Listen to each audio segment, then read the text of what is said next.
So in this next module, I'm going to go through another example and use it to kind of lead into giving you an overview of a couple of principles of effective writing that I'll be talking about this week as well as next week. So here's another example that I pulled out of Cell, which of course is the top biology journal. It has an impact factor of something like 32. So again, this is really representative of the kinds of things you read in the literature. So it says dysregulation of physiologic microRNA, MIR, activity has been shown to play an important role in tumor initiation and progression, including gliomagenesis. Therefore, molecular species that can regulate MIR activity on their target RNAs without affecting the expression of relevant mature MIRs may play equally relevant roles in cancer. So again, as I'm reading through this, I'm struggling to get through it. I'm struggling to figure out exactly what it is that the authors were intending to say. So for this example, I'm going to point out some very specific features that make these two sentences difficult to read.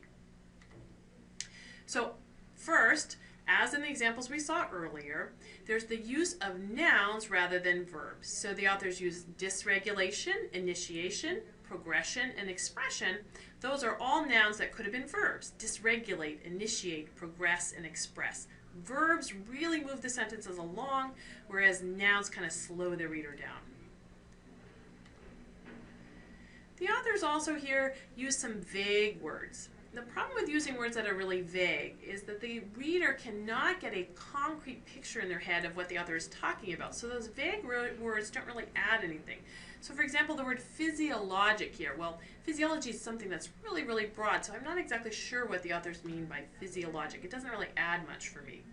And then we get down to molecular species. Well, molecular species could be a lot of things, and so again, by saying something so vague, it's hard for me to form a concrete picture in my head of what the authors are talking about. Note the use also of unnecessary jargon and acronyms in this little passage. So we get the word gliomagenesis, for example. Well, that's kind of a fancy word. We can probably say that in a little bit of a simpler way. Again, if you're writing for a wide audience, you don't want to write things in too technical terms.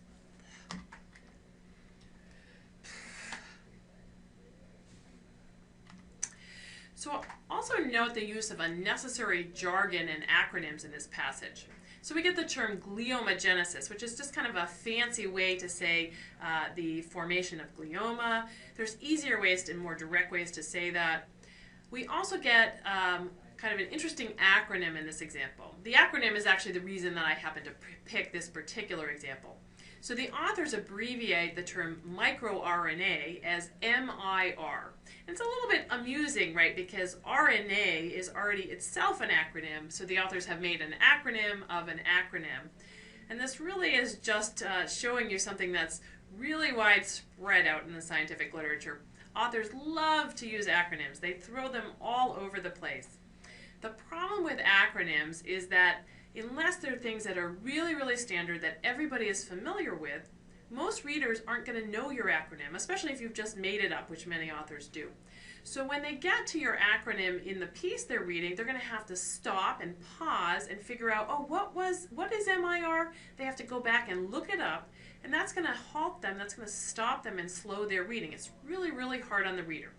It's great for the author because it saves them the time of having to write the whole word out every instance. But it's really, really, really hard on the reader. So I'm going to encourage you to avoid the use of acronyms for everything except the most standard acronyms that are out there. So really get in the habit of trying to decondition yourself from using so many acronyms. You can see that in this case, there's really no benefit to using the acronym.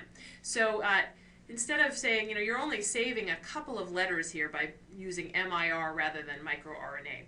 And when I get to that second sentence and I see, molecular species that can regulate MIR, I had to pause and actually think about what is MIR, so that really slowed the reading down for me.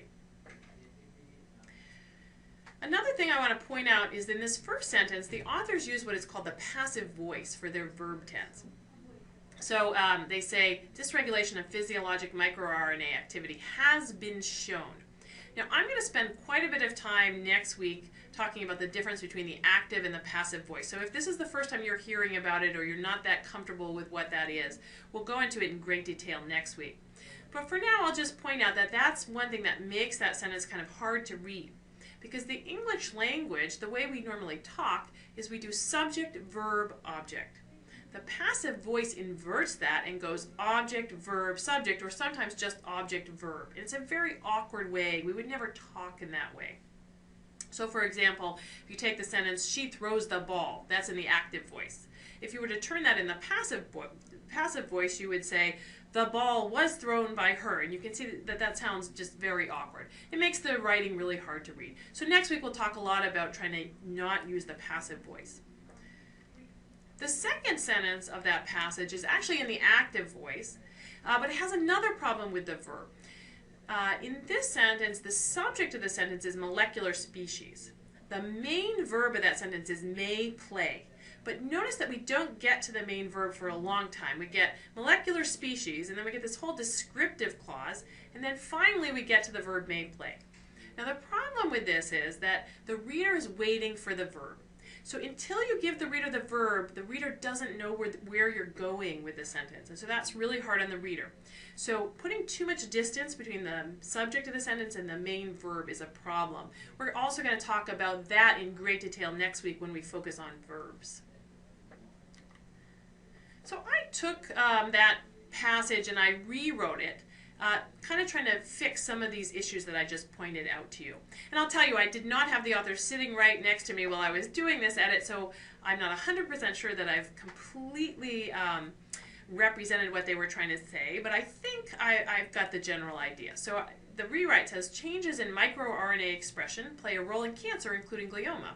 Therefore, events that disrupt microRNAs from binding to their target RNAs may also promote cancer. And I think that's just a lot easier to understand. I fixed a lot of those issues that I talked about earlier, and notice how much shorter that second sentence, that second passage is than the original. So this leads into giving you a little overview of some of the specific principles of effective writing that we're going to be talking about this week and next week. So the first one is I want you to learn to cut your words. Cut unnecessary words and phrases. Get rid of the clutter. We're going to spend the rest of this week talking about cutting clutter. Next week we'll talk in great detail about the use of the active voice rather than the passive voice. And we'll also talk about writing with verbs, using strong verbs, avoiding turning verbs into noun, and not burying the main verb, keeping the subject and the main verb of the sentence close together at the beginning of the sentence. So we'll get to numbers 2 and 3 in great detail next week when we focus on verbs. This week we're going to focus on number 1, learning to cut the clutter. The preceding program is copyrighted by the Board of Trustees of the Leland Stanford Junior University. Please visit us at med.stanford.edu.